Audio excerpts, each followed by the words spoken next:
estava discutindo, eu não vou abrir o nome, mas um pastor sobre isso, né? Que ele tem uma opinião que ele falou o seguinte: olha, eu acho que nenhum nem outro. Ele falou assim: não acredito nem 100% no livre-arbítrio, nem 100%. Porque é o seguinte, ele falou: cara, eu acho que existe um arco na sua vida. O arco longo tá escrito já. Existe um arco longo, mas até lá, cara, existe o livre-arbítrio. As ramificações, entendeu? Assim, e em partes eu estou a discutir ainda sobre isso. Não, mas é interessante. Mas é o que me parece fazer algum sentido, entendeu? Você até se pegar Sansão, no final da vida dele, pum, você tem um arco ali e tal, mas ao longo da vida acontece várias coisas. O problema é que, assim, até quem é calvinista raiz mesmo, que acredita nas Institutas de Calvino, que é o livro que ele fala lá, tanto da predestinação, eles argumentam o seguinte, que o livre-arbítrio é um engano, porque a gente não...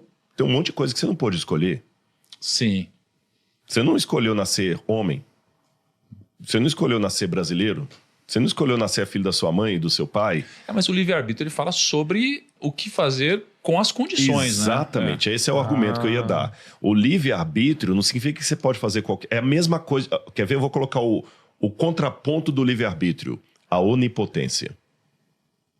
O fato de Deus ser onipotente não significa que ele pode fazer qualquer coisa indistintamente. Senão eu caio naquela pegadinha do ateu que pergunta assim, Deus é onipotente? Ele pode fazer uma pedra que nem ele pode carregar? Isso é uma pegadinha, porque se Deus puder criar uma pedra que nem ele pode carregar, ele deixa de ser onipotente, porque ele não pode carregar aquela pedra. Pô, mas é um looping se ele não pode, total paradoxo na sua cabeça. Se ele não pode criar aquela pedra que ele não pode carregar, de novo ele não tem onipotência, porque ele não pode criar aquela pedra. Então, a onipotência de Deus não significa que Deus pode fazer qualquer coisa indistintamente. A própria Bíblia que fala que Deus é onipotente, pantocrator em grego, é a mesma Bíblia que fala um monte de coisas que Deus não pode fazer. Por exemplo, Deus não pode dar a glória dele para outro. Deus não pode existir e não existir ao mesmo tempo. Senão, tanto o ateísmo quanto o crente estava certo. Deus não pode pecar. Deus não pode mentir. Mas ele não pode ou ele não faz? Ele não faz por quê? Deus... Não, porque assim, uma coisa ele não pode pecar. Ou ele não peca porque ele... Exatamente. Lembremos uma coisa. Não pode mentir porque ele não consegue mentir. Quando eu falo, por exemplo, assim. eu não posso matar o Tiago, é diferente de falar assim, eu não posso carregar um elefante nas costas. Sim. Quando eu falo eu não posso carregar um elefante, é porque ele está acima da minha potencialidade. Quando eu falo eu não posso matar o Tiago, é que aquilo é proibido, mas eu tenho condições de fazer aquilo. Quando a Bíblia fala que Deus não pode mentir, não pode, é porque diferente de nós, primeiro que a gente quer comparar muito Deus com a gente, isso é complicado. Que é como o nosso entendimento permite que a gente compreenda. Mas né? a gente tem que tomar cuidado com isso. Você está certo, mas a teologia fala que Deus é o ans en supremum, absolutum. O que significa a palavra absoluto? Completamente solto, absoluto. Não tem nada na natureza que compare Deus. Quando o pessoal quer explicar a trindade, por exemplo, se valendo da matemática, vai dar ruim. Porque o 3 da matemática é um número que eu posso acrescentar 1 e vira 4. Eu posso multiplicar por 2 ele vira 6. Eu posso multiplicar por ele mesmo e vira 9. O número 3 da trindade não é da matemática. Não tem como subtrair e ficar 2. Não são 3 deuses. Então a comparação é complicada. Eu falo, não, Deus é 3 em 1, assim como a água está em estado líquido, sólido e gasoso, 3 em 1. Ou o sol, que é calor, luz e... Não existe isso. Deus é incomparável. Mas isso é bem falado em tudo que é... Mas não é bíblico. É aquele detalhe que a gente fala que o pessoal está sendo muito cultura cristã e pouco bíblico. Isaías, Deus fala, a quem vocês me compararão para que eu lhe seja igual? Não há ninguém antes de mim, nem outro. Então, o que é essa onipotência de Deus? Veja bem, Deus é, antes de tudo, coerente com o seu caráter. Deus não duela com o seu caráter. Se Deus pudesse criar a terceira margem do rio, ou pudesse fazer uma bola quadrada, ele não seria todo-poderoso, ele seria ilógico. E Deus é lógico. Então ele não duela com a vontade dele. Então, assim como a onipotência de Deus não significa poder fazer qualquer coisa indistintamente de maneira ilógica, que tornaria Deus alguém não lógico, e ele é o logos, ele é razão. Da mesma maneira, o livre-arbítrio não significa que eu posso fazer qualquer coisa indistintamente ou que o fato de eu não poder fazer tudo já é uma prova de que o livre-arbítrio não existe. nós podemos fazer dentro de um critério. Então, como se fala assim, olha, Rodrigo, você vai trabalhar aqui no Grupo Primo, tá certo? Você pode usar essa sala aqui se você quiser à vontade, tá bom? O banheiro tá ali, você pode ali, tomar um café, um suco, um chá, uma água, pode ficar à vontade e tudo mais, tá bom? Dentro dessa esfera aqui você pode agir. Agora você vai ver se você vai agir de maneira boa a ponto de você ganhar uma promoção aqui ou se você vai agir de uma maneira ruim a ponto de eu ter que te demitir amanhã. Sim. Você me deu um livre-arbítrio. Então aqui, você até fala comigo assim, Rodrigo, você nem vai bater cartão. Você pode trabalhar da sua casa se você quiser. Só que no final do mês eu vou querer resultado. Sim. Você me deu critérios dentro do livre-arbítrio. Então, quer dizer, é uma liberdade controlada. Eu não tenho liberdade para chegar na sua sala agora, abrir a porta e botar o pé em cima da mesa. Você falou onde eu podia andar. Então, o livre-arbítrio humano isso aqui você pode fazer. Lembra no Jardim do Éden? De todas as árvores do jardim vocês podem comer, mas essa aqui, se vocês comerem, vai ter consequência. Agora, tem um detalhe a mais que nós temos que entender nisso aí com relação ao futuro. Para mim, o futuro é uma coisa hipotética. Deus, por ser onisciente, eu falei da onipotência de Deus, vou falar da onisciência dele. Verdade, se não existisse de fato o livre-arbítrio, não teria sentido nenhum Jesus ficar até o final ali brigando por com Judas. certeza. Aí Jesus chegava e nem ficava triste. Boa colocação que você fez. Se não tem o livre-arbítrio, o Espírito Santo é o maior mentiroso que tem. Porque a Bíblia fala que ele fica apelando aos corações para as pessoas se salvarem. Então ele é um idiota. Desculpa falar assim, eu não estou desrespeitando Deus. O Espírito Santo é o pior farsante que tem. Porque está escrito quem vai ser salvo, quem não vai, quem vai acreditar e não vai. Exatamente, mas como é que a gente entende isso? Lembra que agora tá muito aí com Deadpool e Wolverine. Eu não assisti, cara. Eu também não. Maíra mas, não gosta dessas coisas. Eu também não tô achando muito zoado. Vamos ver, gente. Mas o parceiro. mas de qualquer As mulheres não maneira, gostam de filme de por que eu peguei o Deadpool e o Wolverine aí, ou O mesmo... Rodrigo que trouxe o assunto. Eu trouxe o eu assunto. não trouxe nada, não. Aí eu falo com a Maria. Com a Maíra. Fala com a Maíra. O Rodrigo sugeriu. O pastor da Bíblia, o mestre da Bíblia. O Spider-Man também tem agora, né? Porque eu esqueci Metaverso, o metaverso e tudo mais. Multiverso. Ou seja, multiverso. Tanto o Wolverine como o Deadpool, tá tendo muito esse lance de multiverso.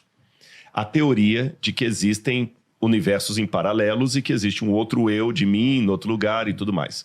Embora eu acho tudo isso uma bobagem, mesmo que tenha cientistas falando disso, com todo respeito, é uma grande de uma besteira.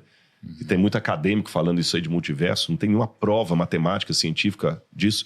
E não adianta ninguém mandar mensagenzinha, Rodrigo tá falando bobagem. Não tem. Marcelo Geisler, que é um grande acadêmico brasileiro, professor na Europa, ele falou assim, esse negócio de universos paralelos, isso é a pior estupidez que tem. Você entende? Não existe nada disso. Isso é fantasioso como Saci Pererê. Aí o cético agora sou eu. Mas está na onda falar de universos paralelos. O que eu acredito? Embora eu não creia em universo paralelo, eu creio que a vida salvando a providência divina, deixando a providência divina destacada, é um jogo de dados. Por quê? Quando o seu pai teve relação sexual com sua mãe, milhões de espermatozoides saíram do seu pai. E apenas um fecundou o óvulo.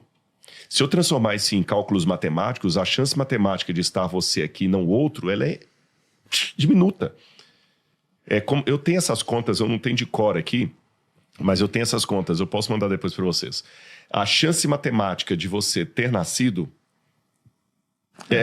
é mais rara do que se você fizesse agora um concurso com uma única vaga, tendo 770 bilhões de pessoas inscritas. Imagina que houvesse agora um concurso com 770 bilhões de pessoas inscritas e apenas uma vaga. E você se inscreve. E precisa estudar muito, né? Tem que estudar muito. E você ganha. É loucura. É loucura. Por quê? Se o seu pai tivesse tido relação sexual com sua mãe 1 minuto depois, ou 1 minuto antes, teria nascido outra pessoa e não você. Aí você pega tudo isso, eu não estou divagando não, vocês vão entender o que eu estou querendo dizer com esses dados aqui. Porque, veja bem, no mundo hoje tem 7 bilhões de pessoas. Eu não sei quantos bilhões de pessoas tinha quando eu nasci, mas tinha bilhões.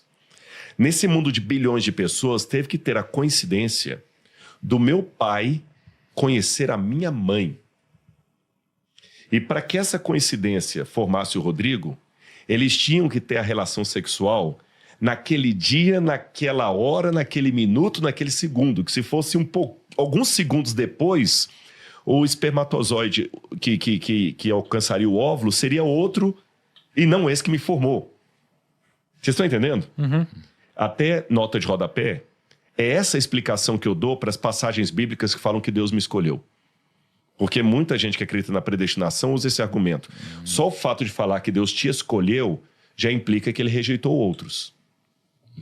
Como é que não tem predestinação? Essa é uma boa possibilidade, né? para essa explicação. Só que eu explico o seguinte, ele me escolheu porque poderia estar, por isso que eu comecei com o metaverso, bilhões de outros poderiam estar aqui. Mas Deus escolheu aquele espermatozoide para fecundar o óvulo porque ele queria o Lucão, ele queria o Kaique, ele queria o Rodrigo, ele queria o Thiago. Ele me quis. Então todos os que nascem nesse mundo nascem por uma escolha divina.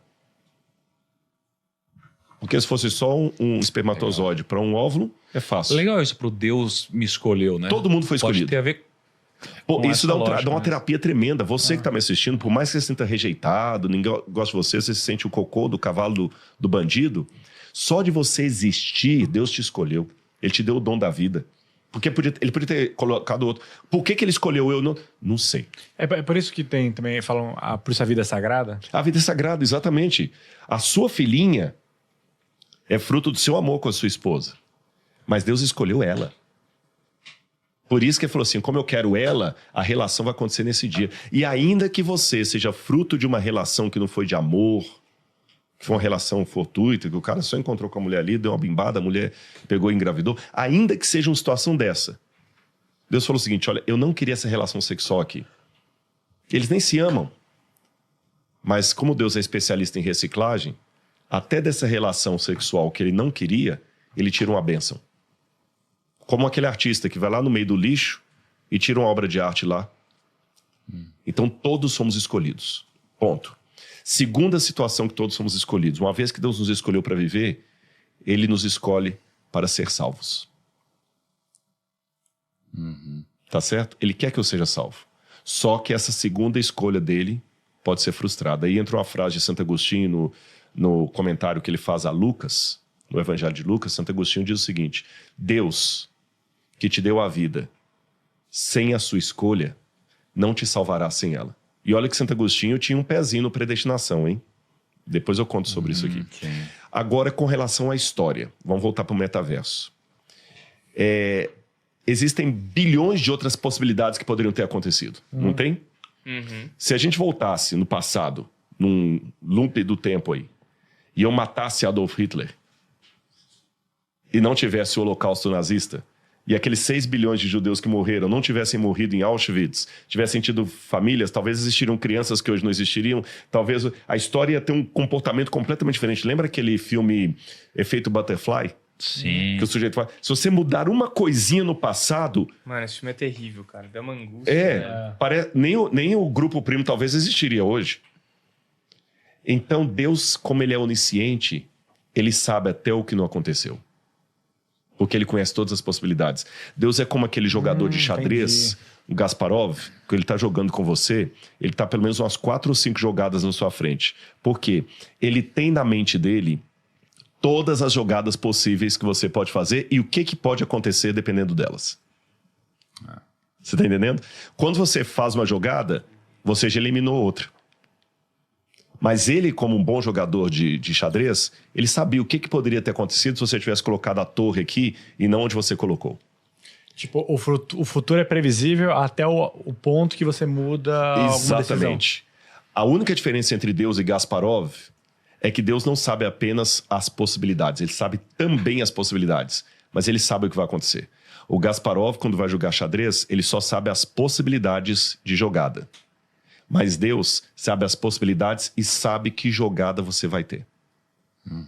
Aí, como ele já sabe a jogada, Deus é como se fosse alguém que assistiu o filme antes, e por ter assistido o filme antes, ele sabe o que vai acontecer. Então eu estou assistindo lá o filme, né? Olha, agora a menina vai sair do apartamento, vamos supor que eu sou aquele chato que dá spoiler toda hora, ela vai sair do apartamento, mas o bandido vai estar esperando ela na sacada. Pô, o que você contou isso?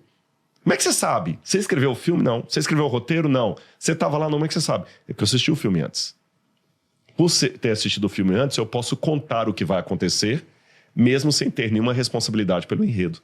Porque eu assisti antes.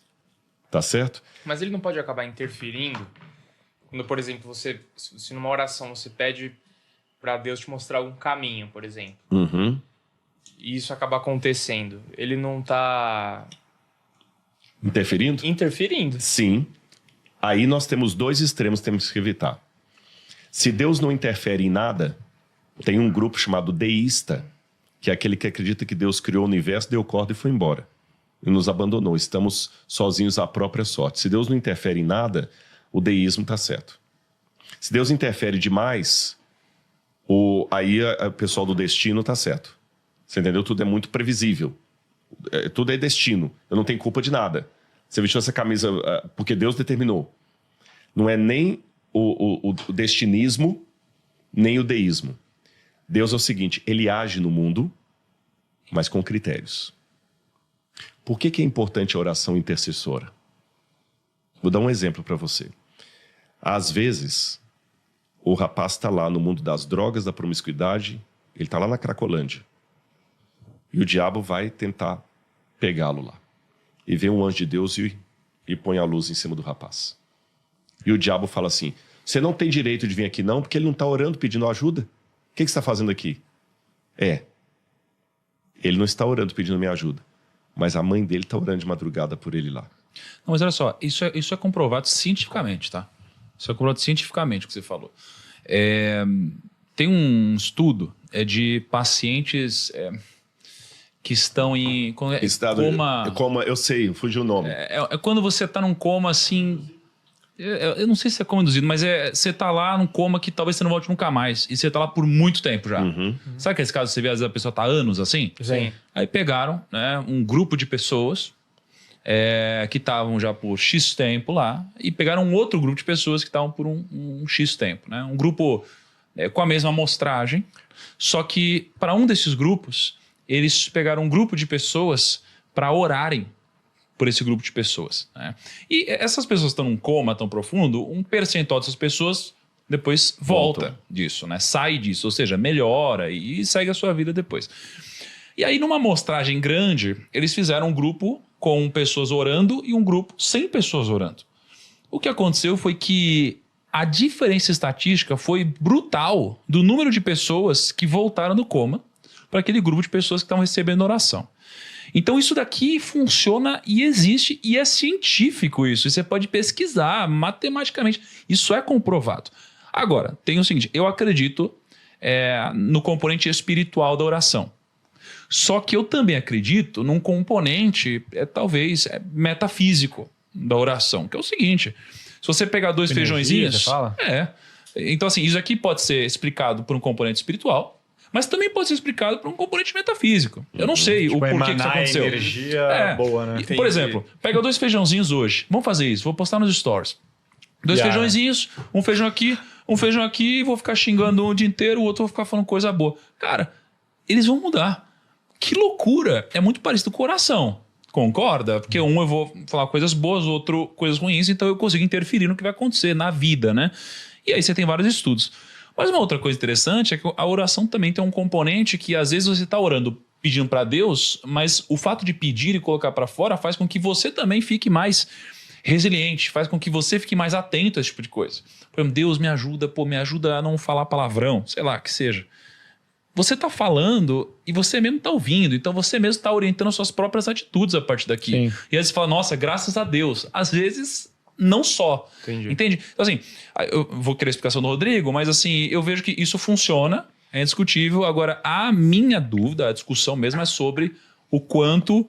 na verdade, eu não tenho dúvida. Eu tenho já a minha tese, a minha opinião sobre o livre-arbítrio, né, nesse caso. Então, acho que Deus, sim, ele pode mudar destinos, direções e as interseções funcionam. E ele muda porque, como eu falei, ele sabe o fim desde o princípio, diz a Bíblia. Como ele sabe o fim desde o princípio, lembrando o caso do Gasparov, ele sabe as possibilidades julgadas que você poderia e o que você vai fazer. Agora, a pergunta do Tiago falando, não, tem uma tese, isso mesmo. Deus pode mudar o destino da pessoa, exemplo bíblico, porque eu gosto muito de ser bíblico. Eu fiquei feliz com uma pessoa que esses dias eu tive com ela e ela falou assim, nossa, eu gosto do Rodrigo, ele é bíblico. Eu fiquei feliz com isso, não por arrogância, porque a gente tem que ir na palavra de Deus, né? É o seguinte, deixa eu pegar o fio da meada do que eu estava falando aqui. Eu só quis trazer aqui para uma coisa mais mundana, né? Mas mesmo a mundana. Temos também... Em primeiro lugar, eu vou lembrar, depois eu lembro outra parte que eu estava falando. A gente não pode também fazer uma separação muito grande entre o mundo espiritual e o mundo material. Quando você fala o seguinte, eu não sei até que ponto isso é metafísico, até que ponto é Deus e tal, porque isso é uma herança grega. Isso é uma herança grega. O que significa essa herança grega? O Platão colocou o dualismo, foi o precursor do dualismo. O dualismo foi sistematizado mesmo, baseado na filosofia platônica, mas não é ele que começou. O Platão, ele ajuda a sistematizar porque ele recebe este Sócrates. Sócrates falava do mundo das ideias e o mundo da matéria. O Platão dá uma melhorada nisso e depois os dualistas implementam isso mais a partir da filosofia persa, que coloca que o mundo da matéria é muito distante do mundo da espiritualidade, mundo da energia. E a gente bebe nas fontes persas, na fonte platônica, na fonte socrática, e a gente acredita o seguinte, não, mas algumas coisas, pode ser Deus, alguma coisa só a natureza. Por que essa separação? A Bíblia não tem essa dicotomia. Deus age na natureza e pela natureza. Tanto é que ele veio ao mundo encarnado no Filho de Maria. Percebeu? Então, quando você fala o seguinte, ao mesmo tempo que eu estou falando, eu também estou repetindo e está trabalhando e tudo mais, tranquilo. Mas é um falso dilema você pensar que ou é isso ou é espiritual. O espiritual usa o nosso corpo. Uma conversa que a gente teve até uma vez com a Maíra junto. Por que é tão importante a posição da Maíra lá do livro A Comida do Céu? O que se come no céu. O que se come no céu. Porque o fruto do Espírito é justamente habitar no meu corpo, que é o templo do Espírito Santo. Então, quando eu estou amaldiçoando uma pessoa, eu estou abrindo brechas para o mundo espiritual do mal tomar conta da minha vida. Uhum. A maldição é o que é? Apenas uma palavra, sílabas, tá certo? Se eu pegar a maldição, se eu xingar alguém, se eu xingar, amaldiçoar você e tal, gramaticalmente eu estou usando palavras. Mas mentalmente é que ele está trazendo consequência e espiritualmente também. Então o Espírito age. O que são os milagres, por exemplo? Os milagres não são necessariamente coisas antinaturais que Deus faz. São leis da natureza que nós não conhecemos. Uhum. Esse é o ponto. Tá certo? Leis da natureza que nós não conhecemos. Agora, com relação a Deus agir, diz que o Espírito Santo age com todos. Como é que o Espírito Santo, já sabendo todos... lembrei o ponto que eu ia falar. É bíblico falar que Deus às vezes muda o destino de algumas pessoas. Eu não gosto muito da palavra destino, não. Porque até, em inglês, destiny, tá tudo bem, mas tem fate, né? E em português a gente só tem uma palavra para os dois, então fala destino, o pessoal pensa na cartomante ali, o destino tá escrito nas estrelas. Uhum. Né? Não é bem assim, eu não gosto desse tipo de destino. Mas que Deus pode mudar o rumo de uma pessoa, vamos usar assim para não ser confundido, a gente tem um caso clássico dos ninivitas, que Deus ia destruir a cidade, mas ele mandou primeiro o profeta Jonas para lá. Jonas pregou, a cidade se arrependeu e a Bíblia fala que Deus desistiu de destruí-los.